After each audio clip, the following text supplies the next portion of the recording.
Welcome friends. বন্ধুরা, আজকের ভিডিওতে আলোচনা করব এপিজে আব্দুল কালামের বায়োগ্রাফি। বন্ধুরা, 2023 সালের মাধ্যমিকের জন্য বায়োগ্রাফি অত্যন্ত গুরুত্বপূর্ণ।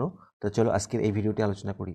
শুরু করার আগে একটি কথা বলি, আব্দুল কালামের বায়োগ্রাফি লিখতে গেলে 800-900 ওয়ার্ড কোনো ব্যাপার না, অনেক ওয়ার্ড লাগবে। তা সত্ত্বেও পরীক্ষার পারপাসে যতটা কম ওয়ার্ডে তোমাদের লিখতে হবে সেইভাবে আমি লেখার চেষ্টা করেছি। দেখে নাও, প্রথমে আমাদের কী করতে হবে? হেডিং তো দিতেই হবে এবং প্রথম লাইনে একটা ইন্ট্রোডাকশন বা ভূমিকা দিতে হবে। আব্দুল কালাম কে ছিলেন? Dr. APJ Abdul Kalam was a great aerospace scientist. Abdul Kalam ছিলেন একজন মহান মহাকাশ বিজ্ঞানী and the 11th president of India, এবং ইন্ডিয়ার 11তম। এরপরে তার ডেট অফ বার্থ এবং প্লেস অফ বার্থ উল্লেখ করতে হবে। He was born on 15th October 1931। তিনি জন্মেছিলেন 15ই অক্টোবর 1931 সালে অ্যাট রামেশ্বরম ইন তামিলনাড়ুর রামেশ্বরমে। তারপরে তার ইন এ পোর ফ্যামিলি, একটি গরিব পরিবারে। তারপরে তার বাবা মায়ের সম্পর্কে একটু বলতে হবে। হিজ ফাদার জাইনুল আবদিন ওয়াজ এ বোটম্যান। তার বাবা জাইনুল আবদিন ছিলেন একজন boatman. And his mother Ashiamma was a house wife, এবং তার মা আশিয়াম্মা একজন হাউস ওয়াইফ ছিলেন। তারপরে আলোচনা করতে হবে তার শিক্ষা দীক্ষা নিয়ে, যেমন তিনি স্কুলিং কোথা থেকে করেছেন বা হায়ার এডুকেশন কোথা থেকে করেছেন। He completed his schooling from Swartz Higher School in Ramanathapuram. তিনি রামানাথপুরমের সোয়ার্টস হায়ার স্কুল থেকে স্কুলিং কমপ্লিট করেন, এবং he completed his graduation in physics from saint Joseph's college. তিনি সম্পন্ন করেন তার গ্র্যাজুয়েশন ফিজিক্সে সেন্ট জোসেফস কলেজ থেকে, যেটা কিনা ম্যাড্রাস ইউনিভার্সিটির আন্ডারে। কত সালে? ইন 1954, 1954 সালে। আচ্ছা, তিনি আর কি পড়াশোনা করেছিলেন? হি studied aerospace technology from the Madras institute of technology.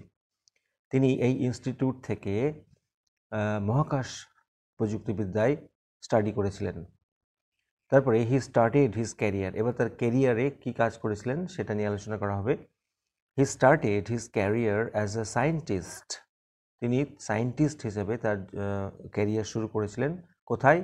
At DRDO। এটা ফুল ফর্ম হচ্ছে defence research and development organisation. সেখান থেকে তিনি ক্যারিয়ার শুরু করেন। তারপরে as a project director general, একজন প্রজেক্ট ডিরেক্টর জেনারেল হিসাবে হি গট দ্য ক্রেডিট, তিনি তকমা পান কিসের? For making India's first indigenous satellite SLV-3 rocket. তিনি এই দেশীয় স্যাটেলাইট রকেট তৈরি করার ক্রেডিট বা কৃতিত্ব পান। He became the chief scientist advisor to Prime Minister in 1992. তিনি প্রধানমন্ত্রীর চিফ সায়েন্টিফিক অ্যাডভাইজার হন 1992 সালে। তারপরে তিনি কি হয়েছিলেন? He became the 11th president of India in 2002। তারপরে তিনি 2002 সালে ভারতের 11তম রাষ্ট্রপতি হন। এরপরে চলে আসবে তার পুরস্কারগুলি। তিনি তো প্রচুর পুরস্কার পেয়েছেন, অত পুরস্কার বলে গোনা যাবে না। ফলে যেগুলো প্রধান বা পয়েন্টে থাকবে তোমাদের সেগুলোই লিখতে হবে। He received the title of people's president. তিনি জনগণের প্রেসিডেন্ট এই উপাধিটা পেয়েছিলেন। He was awarded Bharat Ratna in 1998। ওনাকে দেওয়া হয়েছিল ভারতরত্ন 1998 সালে।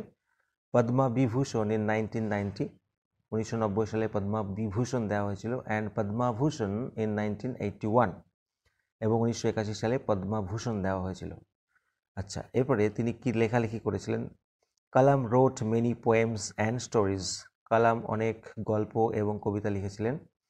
হি কম্পোজড হিজ অটোবায়োগ্রাফি। তিনি রচনা করেছিলেন তার আত্মজীবনী, যেটা হচ্ছে গিয়ে the Wings of Fire in 1999, 1999 সালে। This great son of India passed away. ভারতের এই মহান সন্তান মারা যান বা breath his last on 27th July 2015, 2015 সালের 27শে জুলাই।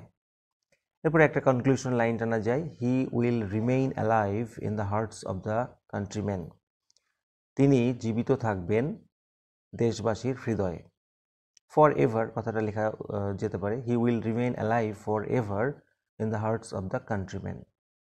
আচ্ছা বন্ধুরা, এই ছিল আজকের বায়োগ্রাফি রাইটিং, অত্যন্ত গুরুত্বপূর্ণ। তোমরা অবশ্যই প্র্যাকটিস করবে।